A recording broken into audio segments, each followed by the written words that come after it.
안녕하세요. 오늘은 인문학과 만남을 해볼까 합니다. 인문학은 어느 분야와도 잘 어울리기 때문에 입담이 좋은 사람 같다는 생각을 해보았습니다. 요즘에는 길 위의 인문학이라고 해서 영화, 음악, 미술과 다양한 만남을 가지면서 사람들의 틈새를 파고드는 것이 시류입니다.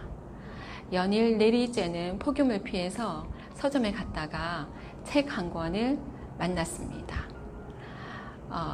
미술관 옆 인문학인데요. 여러 화가들 중에서 한 명과 눈길이 마주쳤습니다.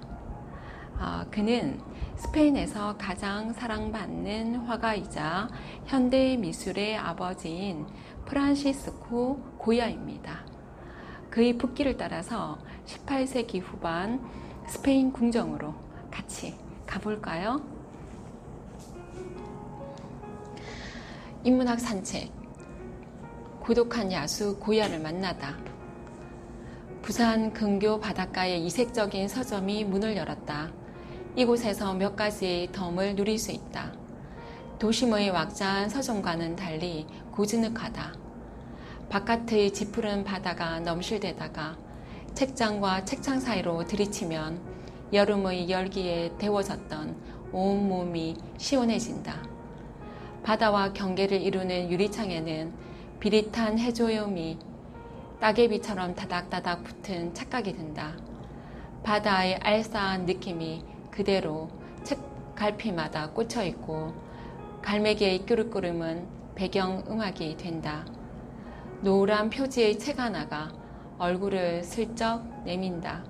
세상을 향한 미술과 인문학의 거침없는 크로스라는 소제목을 달고 있는 미술관 옆 인문학이다. 인문학은 입담 좋은 사람 같다.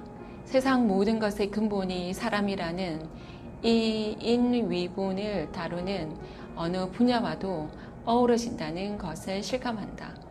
길 위의 인문학, 영화, 음악, 미술과 인문학의 만남 등 사람들의 틈새를 파고들어서 살가운 티같이 내는 것이 시류다. 연일 내리쬐는 폭염에도 서점가를 달구는 책 한 권으로 초대한다. 미술관 옆 인문학은 화가의 인기척이다. 책장을 넘기다 한 명의 화가에게 시선이 고정된다. 스페인에서 가장 사랑받는 화가이자 현대 미술의 아버지로 불리는 프란시스코 고야이다. 그는 그림과 판화를 통하여 스페인의 부패한 위정자들의 만행을 고발하고자 한다. 화가라는 직업으로 할 수 있었던 것은 붓꽃으로 세상을 담는 것이었다. 그에게 박수를 보내는 마음으로 행간을 따라간다. 그에게 해일 같은 불행이 몰려왔다. 이름을 알지 못하는 병을 앓은 후 귀가 들리지 않게 된 향년 47세. 치명적인 몸의 변화를 감당하기에는 할 일이 많은 나이가 아닌가. 뜻밖의 시련은 그를 고독한 섬에 가두고 말았다. 힘겨운 투병은 갑자기 불어닥친 해풍이었다. 하지만 새로운 화풍의 변화를 모색하는 계기가 되었다고 한다. 아름다운 금요일이라는 그림이 시선을 끌어당긴다. 어둡고 무거운 책 색감에 서늘한 전율이인다. 그가 의식의 변화 후 순간의 영감으로 그려낸 그림이 아니라는 걸 직감할 수 있다. 참혹한 현장과 맞닥뜨렸다. 길고 뾰족한 곡과를 쓴 여러 명의 사람들이 어딘가로 바쁘게 움직이는 장면이다. 곡갈은 신부를 나타내는 관모라고 보기에는 끝이 유난히 뾰족하다. 이단다로 낙인 찍힌 자의 표식이다. 억울한 죽음의 현장으로 가는 이들이 쓴 곡갈이 예리해 보이는 것은 스페인의 부패한 권력자를 향해 던지는 무언의 칼날인지 모른다. 당시의 분위기가 얼마나 살벌했는지 사형 집행인이 보여준다. 원형 무대의 광장으로 그들을 끌고 가 금방이라도 만행을 저지를 태세다. 그런데 한 가지 의문점이 인다. 다급하고 절박한 상황을 밝은 색감으로 표현한 것은 살육의 현장을 강조하기 위함일까?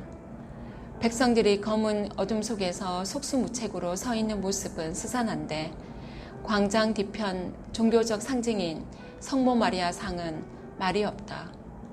종교를 앞세운 처형장을 생생하게 그려내기에 화가는 소홀할 수 없었고 그의 손은 몸부림치듯 바들거렸을 것이다.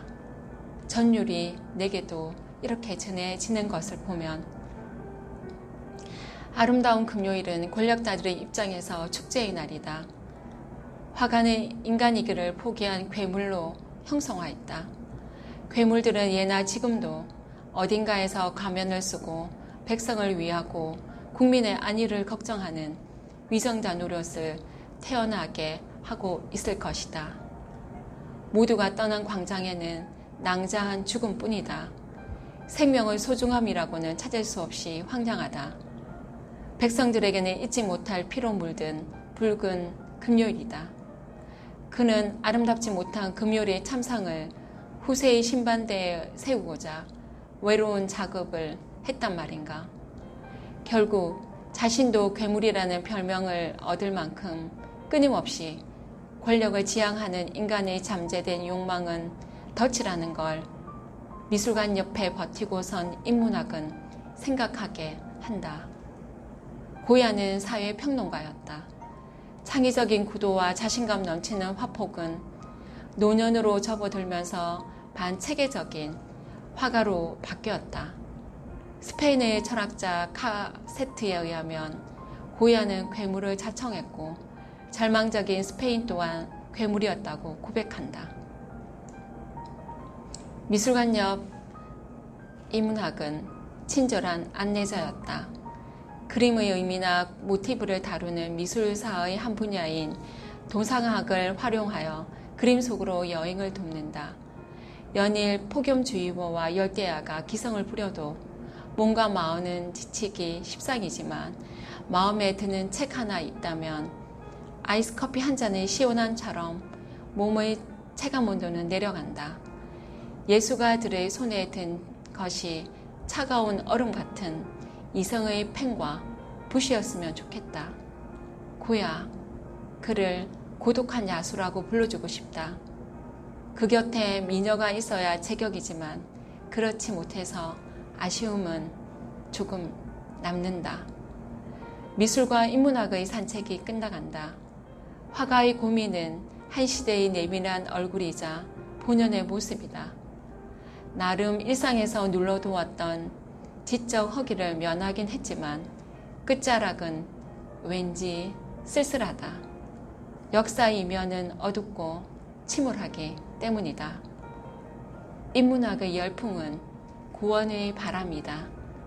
위축된 사회의 사람다운 삶을 추구하는 이들에게 위로와 용기를 준다.